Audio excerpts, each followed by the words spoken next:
بسم اللہ الرحمن الرحیم نحمدہ ونصلی ونسلم علی رسولہ النبی الکریم۔ آج ہم صحابہ کرام علیہم الرضوان کے حوالے سے مختصراً گفتگو کریں گے کہ صحابہ کرام علیہم الرضوان جو ہے نبی پاک صلی اللہ تعالی علیہ وآلہ وسلم سے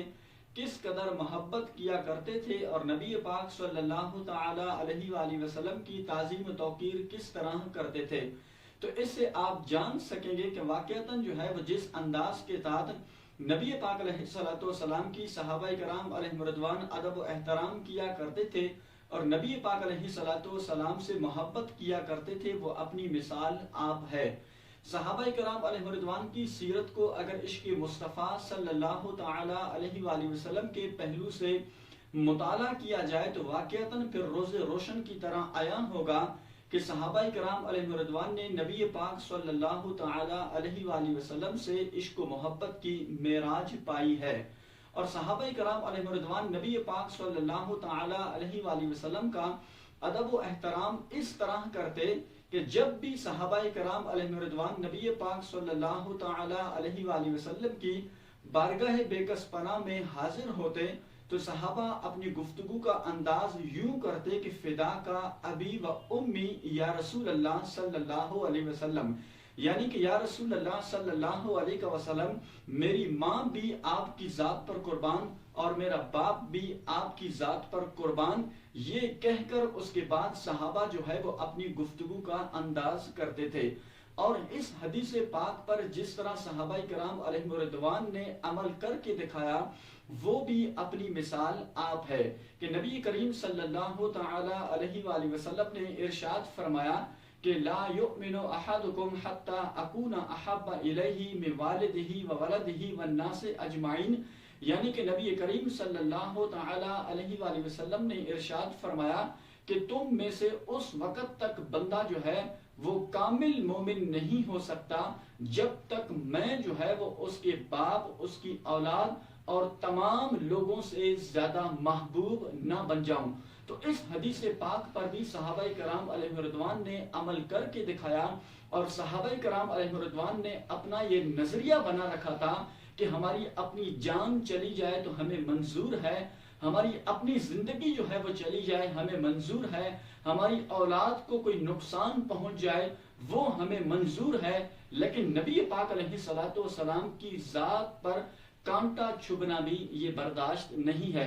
تو اس واقعے پر اور اس حوالے سے حضرت سیدنا ابو بکر صدیق رضی اللہ تعالی عنہ کے جو غار والا واقعہ ہے وہ بھی اس پر دلالت کرتا ہے کہ واقعی صحابہ کرام علیہ الرضوان جو ہے وہ اپنی جان کی پرواہ نہیں کرتے، بلکہ جو ہے انہیں نبی پاک صلی اللہ تعالی علیہ وآلہ وسلم کی ذات مبارکہ کی فکر رہتی تھی کہ جب حضرت سیدنا ابو بکر صدیق رضی اللہ تعالی عنہ کی گود میں نبی پاک علیہ السلام غار میں آرام فرماتے تو سوراخ سے جو ہے ایک سانپ حضرت سیدنا ابو بکر صدیق رضی اللہ تعالی عنہ کو ڈستا ہے، تو اس قدر جو ہے حضرت سیدنا ابو بکر صدیق رضی اللہ تعالی عنہ کو تکلیف ہوتی ہے۔ تو آج اگر ایک چونٹی بھی کسی بندے کو کاٹ دے تو اس سے بھی شدید تکلیف ہوتی ہے، لیکن حضرت ابو بکر صدیق رضی اللہ تعالی عنہ کی گود میں جو ہے نبی پاک علیہ السلام کا سر مبارک ہے، اور دوسری طرف جو ہے وہ ایک سانپ حضرت سیدنا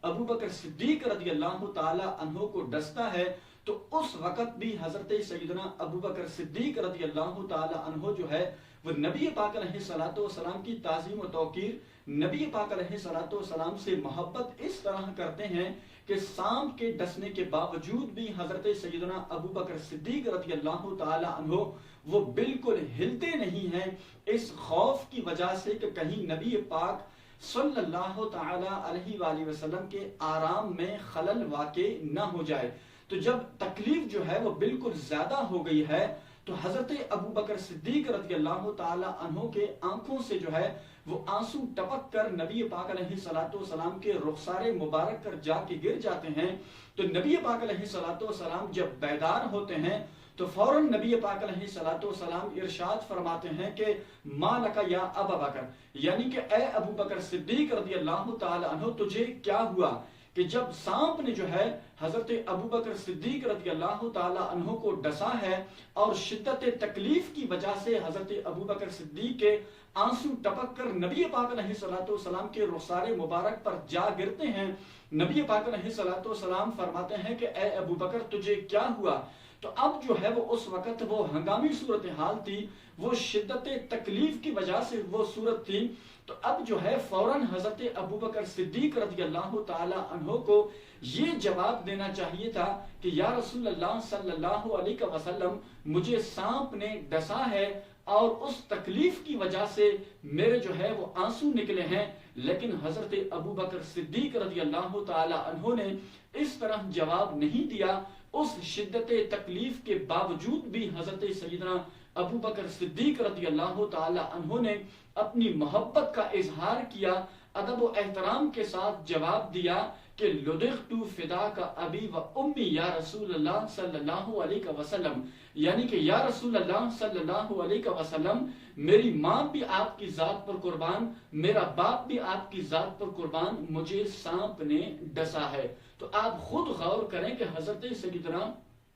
ابوبکر صدیق رضی اللہ تعالی عنہ نے جو ہے وہ اپنی جان کی پرواہ نہیں کی، اپنی زندگی کی پرواہ نہیں کی، صرف نبی پاک صلی اللہ تعالی علیہ وآلہ وسلم کے آرام میں کہیں خلل واقع نہ ہو جائے، اور پھر اس تکلیف کے باوجود، اس تکلیف کے موقع پر بھی حضرت سیدنا ابوبکر صدیق رضی اللہ تعالی عنہ نے ادب و احترام کے ساتھ جواب دیا کہ لدغت فداک ابی و امی یا رسول اللہ، یعنی کہ یا رسول اللہ صلی اللہ علیہ وسلم میری ماں بھی آپ کی ذات پر قربان اور میرا باپ بھی آپ کی ذات پر قربان، مجھے سانپ نے ڈسا ہے۔ تو آپ خود غور کریں کہ اس واقعے میں حضرت سیدنا ابوبکر صدیق رضی اللہ تعالی عنہ نے کیا مثال قائم رکھی ہے، اور کس طرح جو ہے نبی پاک علیہ الصلوۃ والسلام کی تعظیم و توقیر کر کے جواب دیا کہ یا رسول اللہ صلی اللہ علیہ وسلم میری ماں اور میرا باپ آپ کی ذات پر قربان،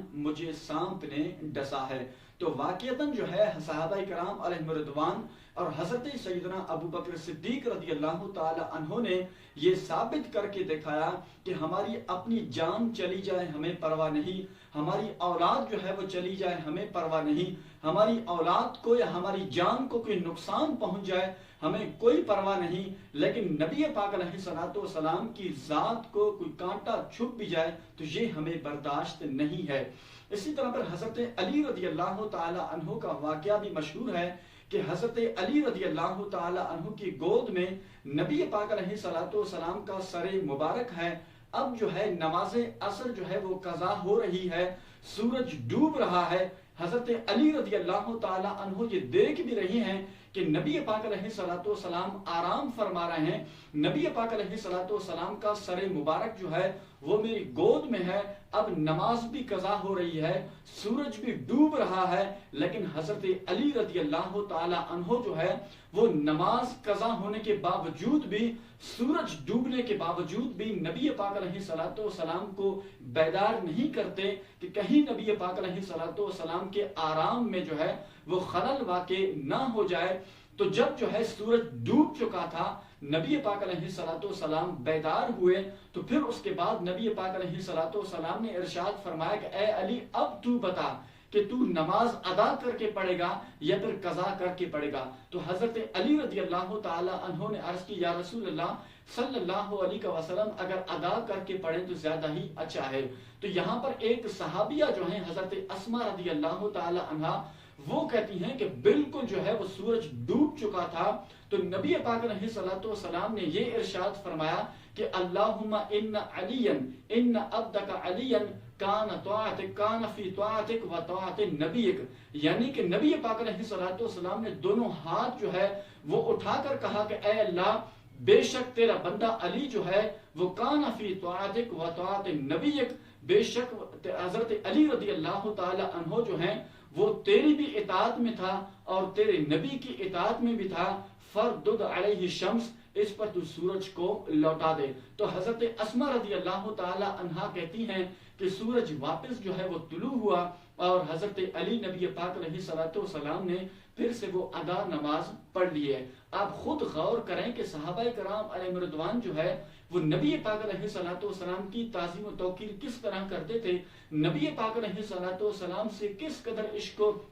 محبت کیا کرتے تھے۔ وہ اپنی مثال آپ تھے کہ نبی پاک علیہ الصلوۃ والسلام کی جو آرام میں جو ہے وہ خلل بھی واقع نہ ہو جائے، اور نبی پاک علیہ الصلوۃ والسلام کی ذات کو کانٹا بھی نہ چھپ جائے، یہ بھی ہمیں برداشت نہیں ہے۔ تو اس لیے ہم سب کو چاہیے کہ ہم نبی پاک علیہ الصلوۃ والسلام سے،